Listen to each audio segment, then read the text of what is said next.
শেখ হাসিনাকে প্রত্যর্পণে বাংলাদেশের অনুরোধ পর্যালোচনা নয়াদিল্লির।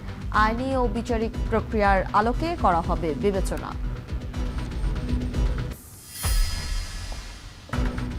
তদবিরকারীদের চাপে বিব্রত মন্ত্রী এমপিরা, কেন্দ্রীয় কার্যালয় থেকে শুরু করে বাদ যাচ্ছে না দলের চেয়ারম্যানের অফিসও।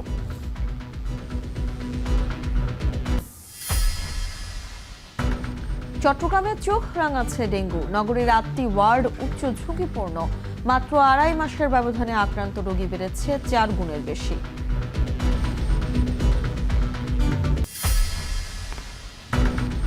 বেলুচিস্তানের স্বাধীনতার বিবৃতি। কূটনৈতিকভাবে জটিল অবস্থায় পাকিস্তানের শেহবাজ শরীফ প্রশাসন।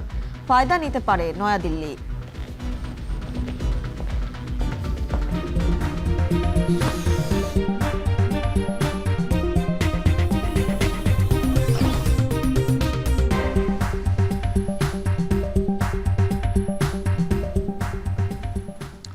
স্বাগত এখন সকালে। পুরো আয়োজনে আপনাদের সঙ্গে আছি আমি ইশতিয়াক আহমেদ এবং আমি তানজিলা খান মিম।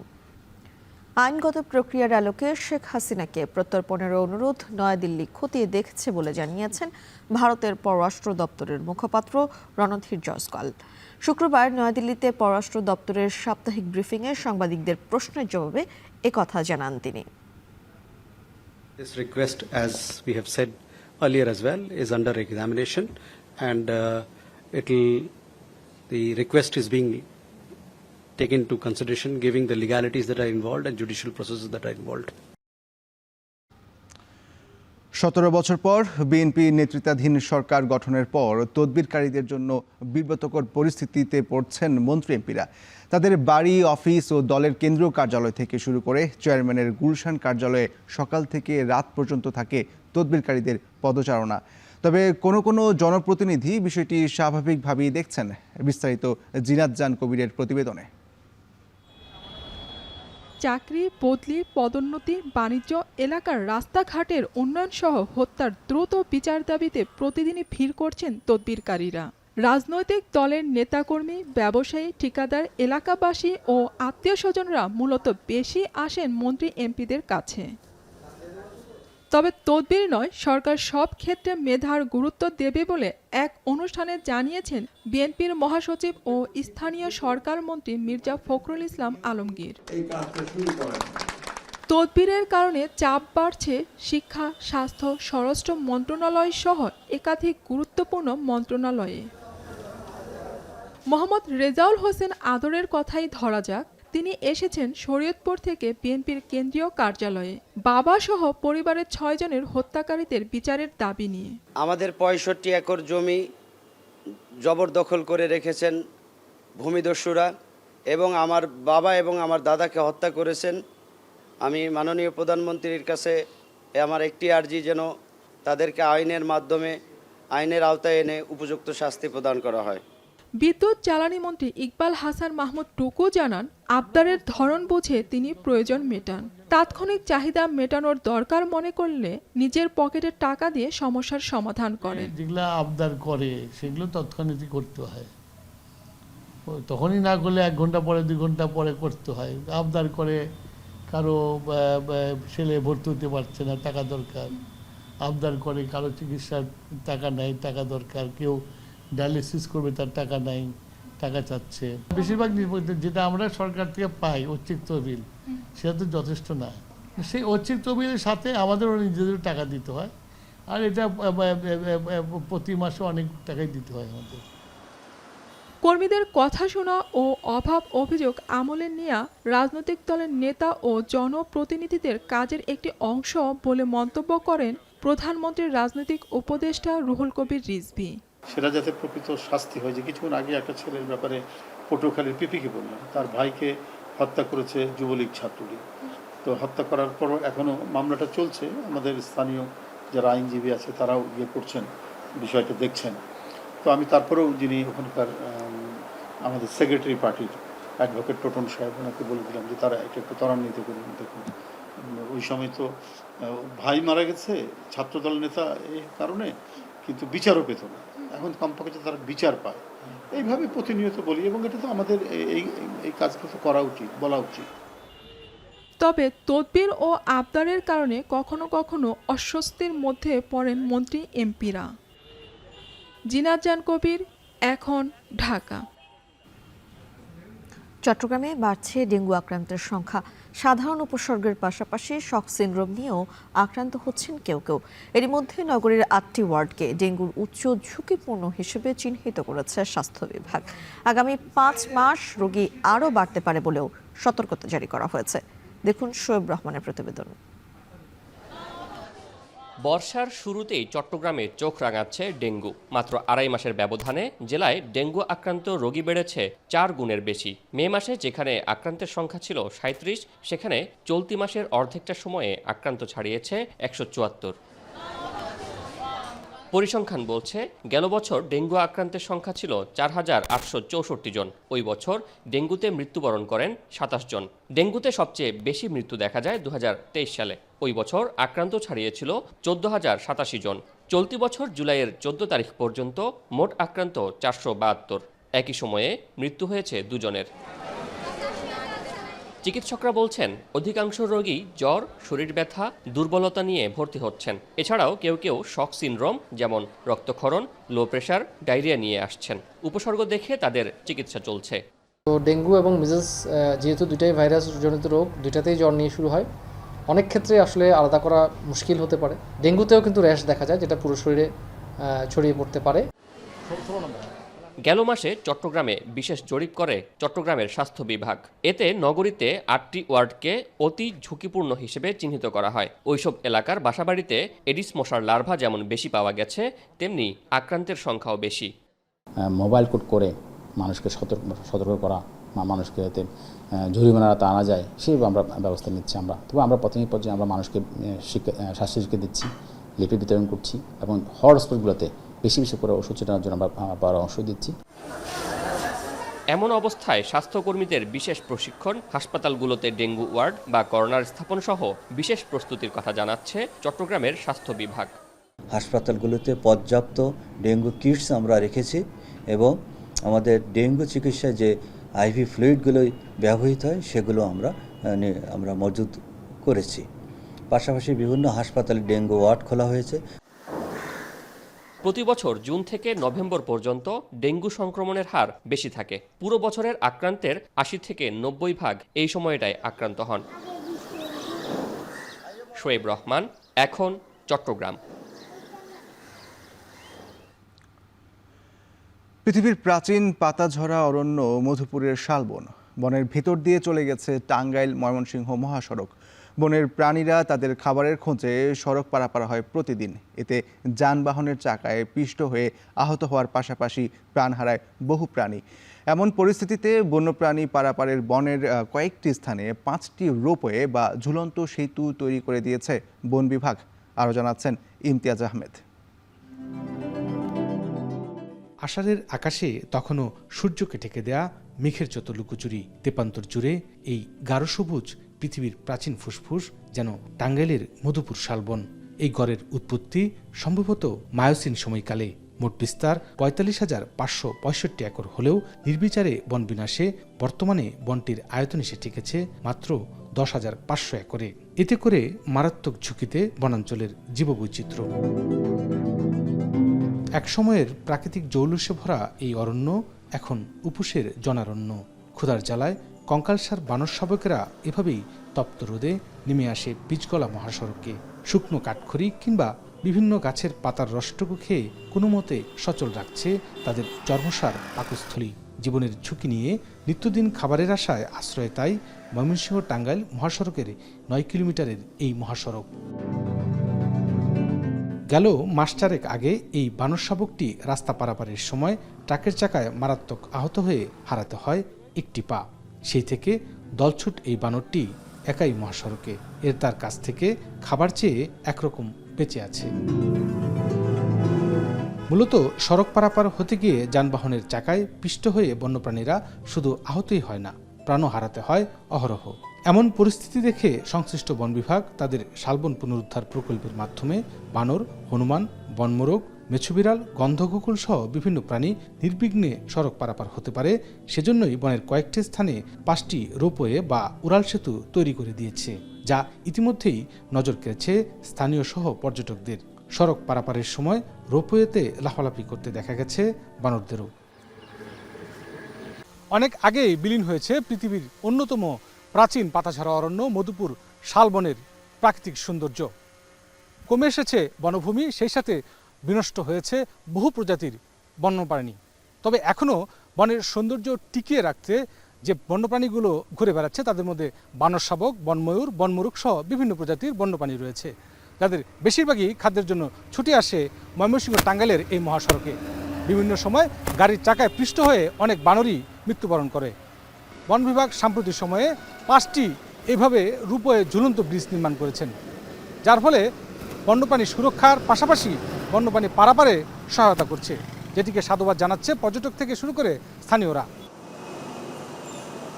বানর রোডে আসলে মনে করেন গাড়ি তো দূরত্ব সব গাড়ি যায়, মানে সাইড সুইডের লাগে ওই অনেক বানর মারাও যায় বা দুর্ঘটনা হয়। নতুন সেতু বানাইছে, আমরা খেলাধুলা করতে দেই বানরে। দুলন্ত যে হচ্ছে যে ইয়াগুলা দেখতেছি আর কি, সেতুগুলা দেখতেছি, এগুলো আর কি বানরদের জন্য খুব উপকার। গাছের সঙ্গে বিশেষভাবে স্থাপন করা এসব রোপওয়ে ব্যবহার করে বানর, হনুমান সহ বনে বসবাসকারী প্রাণীরা এখন নিরাপদে সড়ক পারাপার হতে পারছে। এতে করে বনাঞ্চল থেকে হারিয়ে যাওয়া বন্যপ্রাণী পুনরুদ্ধারের আশা করছেন বলে দাবি মধুপুর জাতীয় উদ্যানের এই রেঞ্জ কর্মকর্তার। এদিকে পরিবেশ বিজ্ঞানীরা বলছেন, কেবল রোপওয়ে তৈরি নয়, বরং নির্বিচারে বনবিনাশ রক্ষার পাশাপাশি বনায়ন বাড়লেই সুরক্ষিত হবে বন্যপ্রাণী জীববৈচিত্র্য। রাস্তার উপর এই পাশ থেকে রাস্তার এই পাশ থেকে ওই পাশে পার করে দেওয়ার জন্য কিন্তু মূলত এ ধরনের একটি রাস্তার মতো তৈরি করা হয়েছে, যেটাকে অ্যাকচুয়ালি মাঙ্কি পাস বলা হয়। তো উদ্দেশ্য হলো যেন বন বিভাগ যে উদ্দেশ্য থেকে কাজটি করেছে যে বানরগুলো যেন রাস্তায় না নামে এবং তারা রাস্তায় নামার পরে অ্যাক্সিডেন্ট হয় গাড়ির দ্বারা, বিভিন্ন রকমভাবে তাদের সংখ্যা দিনের পর দিন কমে যাচ্ছে। এসব বিষয়গুলো বিবেচনা করেই ওনারা এটা করেছেন। আমাদের কর্তৃপক্ষের নির্দেশনায় এখানে স্থানীয় জনগোষ্ঠীর অংশগ্রহণে মধুপুর শালবন পুনঃপ্রতিষ্ঠা প্রকল্পের আওতায় 5টি রূপওয়ে স্থাপন করা হয়। আমরা আমাদের কর্তৃপক্ষকে রিকোয়েস্ট করব যে ভবিষ্যতে আরও যাতে বেশি রূপওয়ে স্থাপনের মাধ্যমে এই বন্যপ্রাণীর অবাধ চলাচল যাতে আমরা নিশ্চিত করতে পারি। প্রকৃতিতে বনভূমির গুরুত্ব অপরিসীম। এটি কেবল একটি প্রাকৃতিক বাসস্থান নয়, বরং পরিবেশের ভারসাম্য বজায় রাখা, জলবায়ু পরিবর্তন মোকাবেলা করা এবং জীববৈচিত্র্য সুরক্ষার জন্য অপরিহার্য। তাই বনাঞ্চল রক্ষার তাগিদ সংশ্লিষ্টদের। ইমতিয়াজ আহমেদ, এখন, মধুপুর, টাঙ্গাইল। টানা বৃষ্টির কারণে প্রভাব পড়েছে ঠাকুরগাঁওয়ের কাঁচা বাজারে। সরবরাহ কম হওয়ায় সপ্তাহ ব্যবধানে কাঁচামরিচ, বেগুন সহ বিভিন্ন সবজির দাম কেজি প্রতি বেড়েছে 20 থেকে 30 টাকা। এ নিয়ে আরও জানাতে ঠাকুরগাঁও পৌর শহরের গোবিন্দনগর কাঁচা বাজারের আড়ত থেকে যুক্ত হচ্ছেন নাহিদ রেজা। নাহিদ, একটু জানাবেন সরবরাহ অনুযায়ী বাজারের সবজির দাম কেমন এবং ক্রেতা বিক্রেতারা কি বলছে? আমরা দেখেছিলাম যে বন্যা বৃষ্টির প্রভাবে গতকালও কিন্তু ছুটির দিনে অনেকটাই সবজির দাম বাড়তি ছিল, তো সেই জায়গা থেকে আজ কি অবস্থা?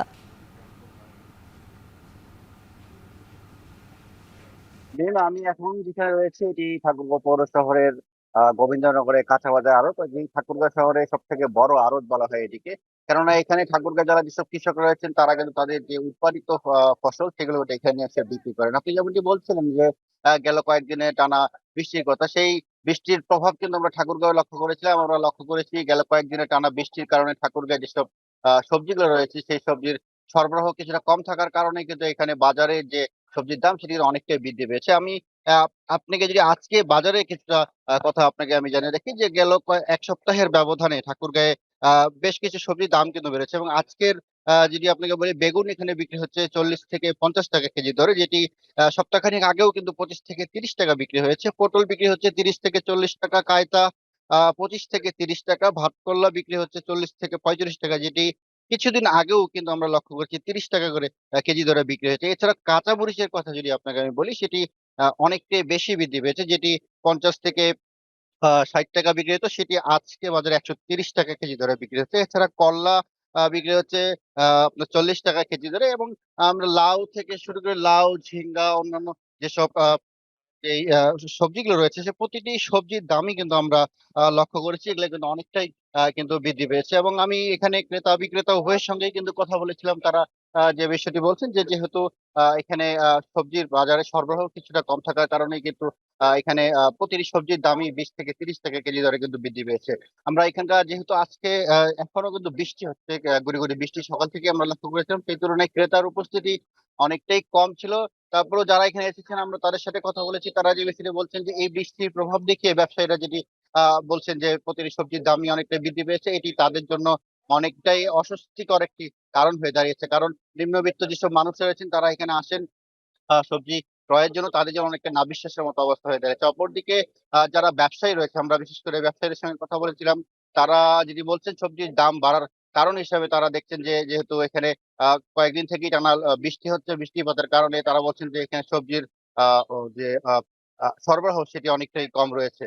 অপরদিকে আমরা ক্রেতা যারা রয়েছেন তারা একটি দাবি করেছেন তারা যেটি বলছেন যে এইভাবে যেহেতু সবজির দাম অনেকটাই বৃদ্ধি পেয়েছে সেক্ষেত্রে প্রশাসনের পক্ষ থেকে যদি বাজার মনিটরিং করা হয় তাহলে তাদের ক্ষেত্রে অনেকটাই সুবিধা হতে পারে। অপরদিকে আমরা যেহেতু এখন এখানে লক্ষ্য করছি এটি ঠাকুরগাঁও শহরের সবথেকে বড় আড়ত বলা হয় এই আড়তেই কিন্তু ক্রেতার যে সমাগম সেটি কিন্তু অনেকটা বেশি থাকে যেহেতু আজকে কিছুটা বৃষ্টি সেক্ষেত্রে এখানে ক্রেতার সমাগম যদিও কিছুটা কম রয়েছে তারা ব্যবসায়ীরা ধারণা করছেন কিছু বৃষ্টি কমলে হয়তো ক্রেতার সমাগম অনেকটা বেশি হবে। সর্বোপরি যে বৃষ্টির প্রভাব সেটি কিন্তু আমরা ঠাকুরগাঁও লক্ষ্য করেছি এবং এই বৃষ্টির প্রভাবে কিন্তু প্রতিটি সবজির দামই কিন্তু অনেকটা বৃদ্ধি পেয়েছে। এই ছিল ঠাকুরগাঁও থেকে আমার কাছে সর্বশেষ। ঠাকুরগাঁও থেকে সরাসরি যুক্ত হয়েছিলেন সহকর্মী নাহিদ রেজা। চট্টগ্রামের বায়েজিদ বোস্তামির চন্দ্রনগর এলাকায় ডিপ টিউবওয়েলের পানি পান করে একজনের মৃত্যু হয়েছে। অসুস্থ অন্তত 20 জনকে নগরীর 2টি হাসপাতালে চিকিৎসা দেওয়া হচ্ছে। স্থানীয়দের অভিযোগ সম্প্রতি অতিবৃষ্টি ও জলাবদ্ধতার কারণে সরবরাহকৃত পানিতে দূষণ ছড়িয়ে পড়েছে। সেই পানি পান করেই বহু মানুষ অসুস্থ হয়ে পড়েছেন। তাদের বেশিরভাগই ডায়রিয়া, বমি, পেট ব্যথা ও পানি শূন্যতায় ভুগছেন। চিকিৎসক জানিয়েছেন উপসর্গ বা লক্ষণ দেখে চিকিৎসা দেওয়া হচ্ছে। অধিকাংশ রোগী আশঙ্কামুক্ত, তবে কয়েকজনকে এখনও পর্যবেক্ষণে রাখা হয়েছে। পানিবাহিত রোগের সংক্রমণ এড়াতে পানি ফুটিয়ে খাওয়ার পরামর্শ দেওয়া হচ্ছে।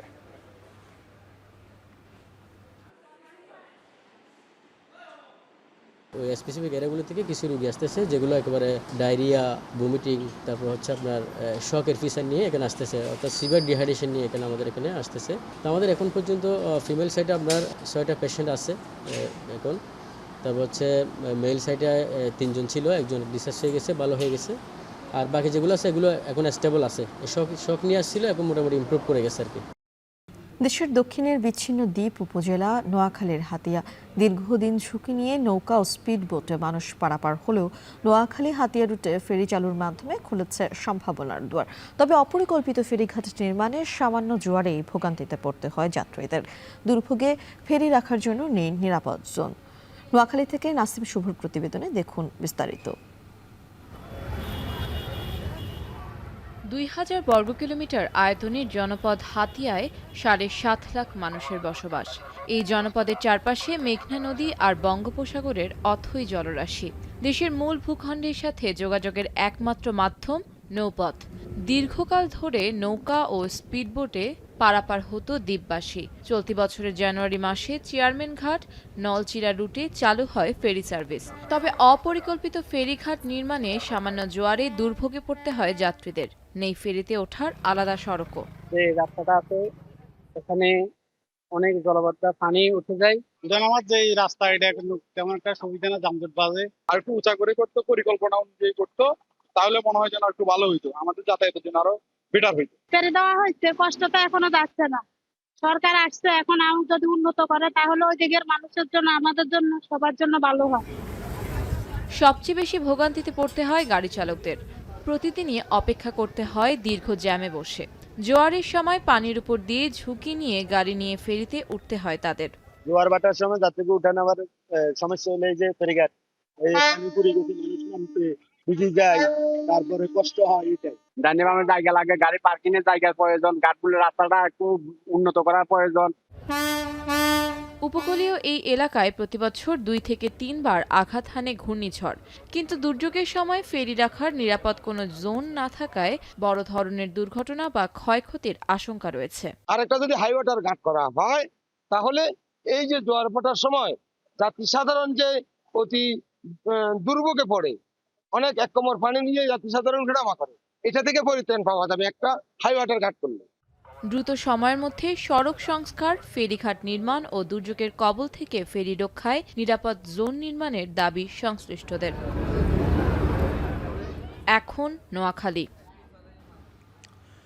হবিগঞ্জে সরকারি শর্ত ভেঙে আশ্রয়ণ প্রকল্পের একেবারে পাশ থেকে অবৈধভাবে বালু তোলার অভিযোগ উঠেছে ইজারাদার প্রতিষ্ঠানের বিরুদ্ধে। ড্রেজার বসিয়ে দিনরাত চলছে বালু উত্তোলন। এতে ভাঙনের ঝুঁকিতে পড়েছে বনগাঁও আশ্রয়ণ প্রকল্পের ১৬০টি পরিবারের বসতভিটা। একই সঙ্গে ক্ষতিগ্রস্ত হচ্ছে কৃষি জমি ও পরিবেশ। হবিগঞ্জ থেকে কাজল সরকারের প্রতিবেদন। হবিগঞ্জের চুনারুঘাট উপজেলার বনগাঁও আশ্রয়ণ প্রকল্প। এখানে মাথা গোজার ঠাঁই পেয়েছেন ভূমিহীন ও অসহায় ১৬০টি পরিবার। সেই নিরাপদ আশ্রয়ই এখন পরিণত হয়েছে আতঙ্কের ঠিকানায়। নদী ভাঙনের আশঙ্কায় প্রতিদিন উৎকণ্ঠায় দিন কাটছে প্রকল্পের বাসিন্দাদের। আশ্রয়ণ প্রকল্প ঘেঁষে কয় নদীতে বসানো হয়েছে ১৫টির বেশি ড্রেজার। দিনরাত চলছে বালু উত্তোলন। স্থানীয়দের অভিযোগ, রাজার বাজার বালু মহালের ইজারাদার প্রতিষ্ঠানের সম্মতি আর রাজনৈতিক প্রভাবে গত ২ মাস ধরে অবাধে চলছে বালু উত্তোলন। আশ্রয়ণটা খুবই অবস্থা খুব খারাপ হোক, যারা বালু তুললে মনে করেন নিয়েছে। আর বিশেষ করে হইলো যে পারগুলা যে এগুলা ভাঙ্গা ফুরিয়ে যেতেছে সম্পূর্ণ। এখন তুলাতে আমরা খুব অসুবিধা হইতেছে, আমরা মাথা গুজার টাইপের থাকে না এখানে। শুধু নদী থেকে বালু তোলাই নয়, প্রকল্প সংলগ্ন ১৩টি পরিবারের মালিকানাধীন জমি দখল করা হয়েছে বলেও অভিযোগ। দখল করা জমিতে গড়ে তোলা হয়েছে বালুর ডিপো। কুরবানির কিছুদিন আগে থেকে তারা জোর প্রকার এখানে বালু তুলতেছে আমাদের জায়গাতে। 13টা ফ্যামিলির জায়গা আছে, ওরা প্রতিবাদ করছিল, প্রতিবাদ করাতে ওরা হুমকি টমকি দিছে। অভিযোগ রয়েছে আশ্রয়নের পাশেই বালু উত্তোলন করছে স্থানীয় ইউনিয়ন জামায়াতের সভাপতি। তার দাবি, সরকার নির্ধারিত সীমানার মধ্যেই বালু উত্তোলন করা হচ্ছে। আমরা আশ্রয়নের পিছনে সরকার যে জায়গায় দেখাই দিছে ওই জায়গার ভিতরে আমরা মেশিন রেখে ওই কলাটা বাড়া নিয়ে এখানে আমরা বালু তুলতেছি, কিন্তু মেশিন আমরা বৈধ জায়গার মধ্যে সরকারের যে জায়গায় নাল নিশানা মারছে এই জায়গার ভিতরে আছে। এদিকে বালু মহালের সীমানা নির্ধারণ করে জেলা প্রশাসনের সাইনবোর্ড স্থাপনের কথা থাকলেও ঘটনাস্থলে তা দেখা যায়নি। তবে অভিযোগ খতিয়ে দেখার কথা জানিয়েছে প্রশাসন। যদি কেউ আশ্রয়ণ প্রকল্পের কাছে যায়, আপনি বলেছেন যে ৫০০ মিটার দূর থেকে তোলে, তা আমাদের কাছে তথ্য আছে যে তার চেয়েও বেশি দূরে আছে। যদি নিকটে গিয়ে থাকে এবং এই কাজ কেউ করে থাকে তাহলে আমরা অবশ্যই ব্যবস্থা নেব। প্রায় ২৭ কোটি টাকায় রাজার বাজার বালু মহালের ইজারা পায় রাহি ট্রেডার্স। তবে শর্ত ভেঙে আশ্রয়ণ প্রকল্পের পাশ থেকে বালু উত্তোলন চললেও প্রশাসনের কার্যকর ভূমিকা না থাকায় ক্ষোভ স্থানীয়দের। কাজল সরকার, এখন হবিগঞ্জ। বেলুচিস্তানের স্বাধীনতার বিবৃতি কূটনৈতিকভাবে জটিল পরিস্থিতিতে ফেলেছে পাকিস্তানের শেহবাজ শরীফ প্রশাসনকে। বিবৃতির সত্যতা মিললে বেলুচদের স্বাধীনতা আর আফগান সীমান্তে ক্রমবর্ধমান উত্তেজনা। একই অঞ্চলে দুটি আলাদা সমস্যার সঙ্গে লড়তে হবে ইসলামাবাদকে, যার সুযোগ নিতে পারে কাবুল। আর বেলুচদের স্বীকৃতি দিয়ে ফায়দা নিতে পারে নয়াদিল্লিও। বাকিটা থাকছে সতীর্থ কর্মকারের প্রতিবেদনে। সম্প্রতি এক বিবৃতি নিয়ে তোলপাড় পাকিস্তানের গণমাধ্যম। বেলুচিস্তান প্রজাতন্ত্র নামে প্রকাশ করা ওই বিবৃতিতে দাবি করা হচ্ছে পাকিস্তানের দক্ষিণ পশ্চিমাঞ্চলীয় এই প্রদেশটি স্বাধীনতা ঘোষণা করেছে, আর তারা তাদের অঞ্চলের ৮৫%-এরও বেশি নিয়ন্ত্রণ করছে। বিবৃতিতে আরও বলা হয়েছে, একটি জাতীয় পতাকা, জাতীয় সঙ্গীত, নতুন মুদ্রা ও স্বাধীন প্রশাসনিক পদ্ধতিও চালু করেছে বেলুচিস্তান। পাশাপাশি ওই অঞ্চলে সোনা, তামার খনি, গ্যাস ক্ষেত্র ও কয়লা খনিরও নিয়ন্ত্রণ নেওয়া হয়েছে। তবে সামাজিক মাধ্যমে ছড়িয়ে পড়া এই বিবৃতির সত্যতা এখনো কোনো আন্তর্জাতিক সংস্থা বা পাকিস্তান সরকার নিশ্চিত করেনি। পাকিস্তানের দক্ষিণ পশ্চিমে অবস্থিত বেলুচিস্তান প্রদেশটি দেশের মোট ভূখণ্ডের প্রায় ৪৪%, যদিও দেশের মাত্র ৬% মানুষের বাস এখানে। ১৯৪৮ সালে কালাত রাজ্যকে মানচিত্রে অন্তর্ভুক্ত করার মাধ্যমে বেলুচিস্তানকে নিজেদের অংশ করে নেয় পাকিস্তান। এরপর থেকেই অঞ্চলটি বিদ্রোহে জর্জরিত। বালুচদের অভিযোগ, বছরের পর বছর ধরে তারা অর্থনৈতিক, রাজনৈতিক এবং সামরিক নিপীড়নের শিকার। প্রাকৃতিক সম্পদে সমৃদ্ধ হওয়া সত্ত্বেও এর লভ্যাংশ চলে যায় প্রদেশের বাইরে। এখন প্রশ্ন ওঠে, পাকিস্তান থেকে বেলুচিস্তানের স্বাধীনতা আদায় কতটা বাস্তবসম্মত। বিবৃতিটি সামনে আসার পর কোনো পরাশক্তি বা প্রতিবেশী দেশ এখনো পর্যন্ত বেলুচিস্তানের স্বাধীনতার দাবির প্রতি আনুষ্ঠানিক সমর্থন বা স্বীকৃতি দেয়নি, যেটি একটি ভূখণ্ডের স্বাধীনতার লড়াইকে আরও বেশি বেগবান করে। পাশাপাশি বেলুচিস্তানে বেলুচ ছাড়াও পশতুন ও অন্যান্য জাতিগোষ্ঠীর মানুষও বসবাস করেন, যাদের একটি বড় অংশ পূর্ণাঙ্গ স্বায়ত্তশাসনের পক্ষে নন। এই পুরো বিষয়টিকে ভারতের জন্য বড় পরীক্ষা হিসেবে দেখছেন বিশ্লেষকরা, কারণ বেলুচদের সমর্থন দিয়ে পাকিস্তানকে চাপে ফেলতে গেলে চটে যাবে আরেক পরাশক্তি চীন। তবে বেলুচিস্তানের স্বাধীনতার দাবি শেহবাজ শরীফ প্রশাসনের জন্য দেশের অখণ্ডতা রক্ষা, অভ্যন্তরীণ নিরাপত্তা এবং বিশাল রাজনৈতিক চ্যালেঞ্জের বার্তা দেয়। বেলুচের বিচ্ছিন্নতাবাদী নেতাদের জাতিসংঘ ও অন্যান্য আন্তর্জাতিক সম্প্রদায়ের কাছে স্বীকৃতি চাওয়ার বিষয়টিও ইসলামাবাদকে কূটনৈতিকভাবে চাপে ফেলেছে। অর্থাৎ এই বিবৃতির পর প্রশাসনের নিয়ন্ত্রণ ও আসিম মুনিরের সেনাবাহিনীর প্রভাব নিয়ে প্রশ্ন তোলার যথেষ্ট সুযোগ আছে। আফগানিস্তানের সঙ্গে সীমান্ত আর আরব সাগরের বিশাল উপকূল রেখার কারণে বেলুচিস্তানের কৌশলগত গুরুত্ব অনেক। সঙ্গে যোগ হয়েছে তেহরিকি তালেবান পাকিস্তানের মতো সংগঠনের সঙ্গে আফগান সীমান্তে পাক সেনাদের নিয়মিত বিরোধ। ফলে বেলুচদের স্বাধীনতার আন্দোলন তীব্র হলে বিপদেই পড়বেন শেহবাজ শরীফ। সতীর্থ কর্মকার, এখন বিশ্ব। টানা সপ্তম দিনের মতো ইরানের উপর হামলা চালিয়েছে মার্কিন বাহিনী। স্থানীয় সময় শুক্রবার রাতে এই হামলা চালায় তারা। ইরানের গণমাধ্যম জানিয়েছে, যুক্তরাষ্ট্রের হামলার পরপরই দক্ষিণাঞ্চলীয় বন্দর শহর বান্দার আব্বাস ও সিরিকে একাধিক বিস্ফোরণের খবর পাওয়া গেছে। অন্যদিকে কুয়েত সহ উপসাগরীয় দেশগুলোতে হামলা অব্যাহত রেখেছে ইরান। এরই মধ্যে বাহরাইনে সাইরেন বাজিয়ে সতর্কতা জারি করেছে কর্তৃপক্ষ। সাধারণ মানুষদের নিরাপদে থাকার পরামর্শ দিয়েছে দেশটির স্বরাষ্ট্র মন্ত্রণালয়। এদিকে তাসনিম জানিয়েছে, হরমুজ প্রণালী অতিক্রমের চেষ্টা করা একটি থাই পতাকাবাহী জাহাজে হামলা চালিয়েছে IRGC। অন্যদিকে বুশেহরের ডেপুটি গভর্নর বলেছেন, কার্গো দ্বীপে নোঙর করা একটি ইরানি তেল ট্যাঙ্কারে হামলা চালিয়েছে যুক্তরাষ্ট্র। দক্ষিণ লেবাননের প্রাচীন ঐতিহ্যবাহী স্থানগুলো গুঁড়িয়ে দিয়েছে ইসরায়েলি বাহিনী। বন্দরনগরী টায়ারে ইউনেস্কোর তালিকাভুক্ত 5000 বছরের প্রাচীন প্রত্নতত্ত্ব স্থাপনা ধ্বংস হয়ে গেছে ইসরায়েলি হামলায়। এছাড়া গুঁড়িয়ে দেওয়া হয়েছে মুসলিম ও খ্রিস্টানদের তীর্থস্থান সহ প্রাচীন বাজার ও 100 বছরের পুরনো সীমান্ত শহর। আরও জানাচ্ছেন তানভীর জনি। ফিনিশীয়, বাইজেন্টাইন, মামলুক এবং ক্রুসেডার সহ বিভিন্ন সভ্যতার মিশেলে গড়ে উঠেছে আধুনিক লেবানন, যার প্রতিটি মন্দির, দুর্গ, সমাধিসৌধ স্মৃতিচিহ্ন বহন করছে প্রাচীন ইতিহাসের। প্রায় 5000 বছরের পুরনো ইতিহাস ঐতিহ্যের স্মৃতি বহন করে আছে দক্ষিণ লেবাননের টায়ার শহর। প্রাচীন ফিনিশীয় সভ্যতার কেন্দ্রবিন্দু এবং ইউনেস্কোর বিশ্ব ঐতিহ্য হিসেবে স্বীকৃত টায়ার শহরের বহু স্থাপনা। দক্ষিণ লেবাননের প্রধান শহর এটি। বর্তমানে মধ্যপ্রাচ্যের ভূ রাজনীতি ও সংঘাতের কেন্দ্রবিন্দু হয়ে উঠেছে টায়ার শহর। হিজবুল্লাহকে নির্মূলের নামে গেল প্রায় 4 মাস ধরে লেবাননে ব্যাপক ধ্বংসযজ্ঞ চালিয়ে যাচ্ছে ইসরায়েলি বাহিনী। ধ্বংসস্তূপে পরিণত হয়েছে টায়ার শহরের ঐতিহ্যবাহী স্থানগুলো। শহরটির বেশিরভাগ অংশের স্মৃতি বিজড়িত ইউনেস্কোর স্বীকৃত ঐতিহ্য মিশে গেছে মাটির সঙ্গে। তাদের হামলা থেকে রক্ষা পায়নি তীর্থস্থান ও বিভিন্ন ধর্মীয় স্থাপনা। গুঁড়িয়ে দেওয়া হয়েছে নাবাতিয়া শহরের প্রাচীন বাজার এবং 100 বছরের পুরনো শহরগুলো। বুলডোজার দিয়ে নিশ্চিহ্ন করে দেওয়া হয়েছে অনেক স্থাপনা। ইসরায়েলি দখলদারিত্বের মুখে ক্ষয়ক্ষতির পুরো চিত্র এখনও তুলে ধরা সম্ভব হয়নি বলে জানান লেবাননের সংস্কৃতি মন্ত্রী। التراث ليس فقط الآثار الرومانية والفينيقية، التراث هو أيضا الأبنية التراثية، الأماكن الأثرية، الأبنية ذات الوظيفة الثقافية। এদিকে ইসরায়েল বলছে, বেসামরিক অবকাঠামো বা প্রাচীন স্থাপনা ধ্বংস করা তাদের লক্ষ্য নয়। হিজবুল্লাহর বিরুদ্ধে বিখ্যাত বোফোর্ট দুর্গে অস্ত্র রাখার অভিযোগ তুলেছে ইসরায়েল। বিশ্লেষকরা বলছেন, ইউনেস্কোর তালিকাভুক্ত টায়ার শহর দেখলে মনে হবে যেন এটি ভূমিকম্পে বিধ্বস্ত একটি শহর। الضربة كانت قريبة علينا ملاصقة إلنا، ضربوا بيت كمان تراثي هو البيت، فالضرر عندنا الموزاييك بشكل كبير كتير، وهالموزاييك عمره تقريبا 2000 سنة من عهد الرومان। সাংস্কৃতিক স্থাপনার উপর এ ধরনের হামলার নিন্দা জানিয়েছে জাতিসংঘের শিক্ষা, বিজ্ঞান ও সংস্কৃতি সংস্থা ইউনেস্কো। শহরের ডেপুটি মেয়র বলেন, আন্তর্জাতিকভাবে সুরক্ষিত এই শহরকে লক্ষ্যবস্তু করা কোনোভাবেই উচিত হয়নি। سور مدرجة على التراث العالمي من عام 1984. سور عمرها 5000 سنة، يعني هيدي المدينة بتختزن آثار وحضارات وثقافة تعاقبت عليها أجيال، مفترض تكون من المدن اللي هي محمية دولية.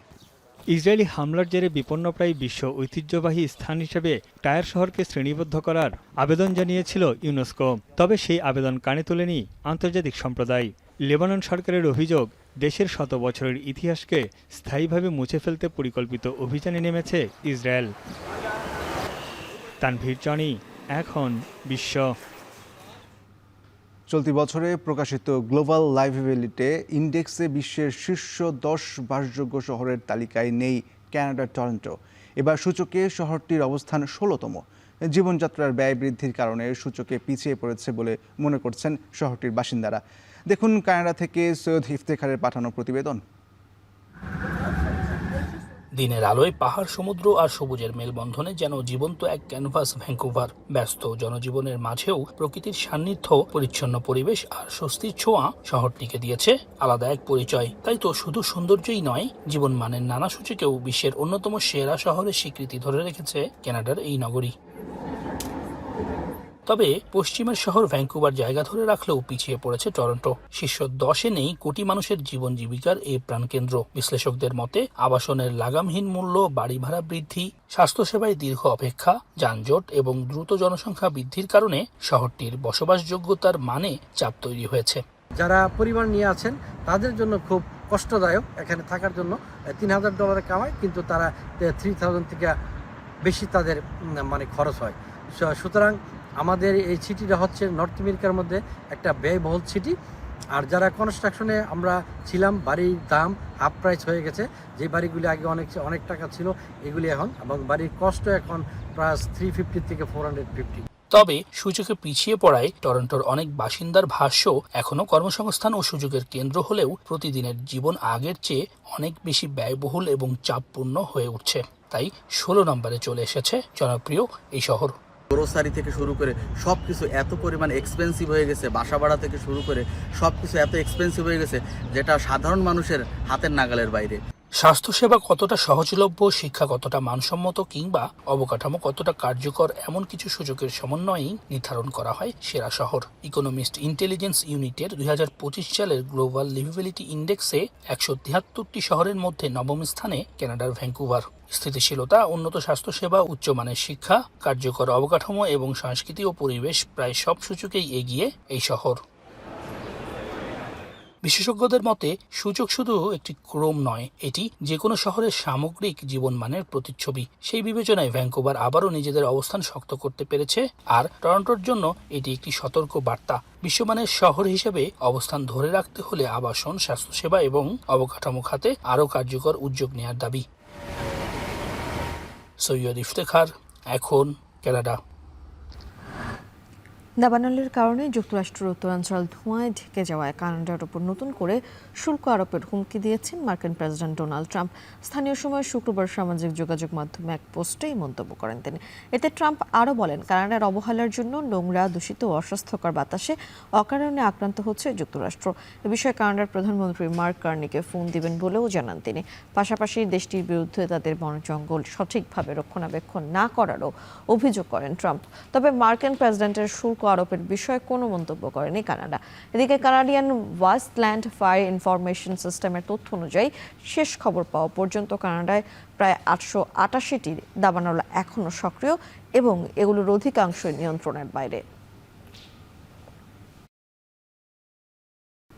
এই ছিল এখন সকাল। এখন টেলিভিশন ওয়েবসাইটে দেখতে ভিজিট করুন এখন.tv। এছাড়া ফেসবুকে দেখতে ভিজিট করুন facebook.com/tv.এখন এবং ইউটিউবে দেখতে ভিজিট করুন youtube.com/c/echontv।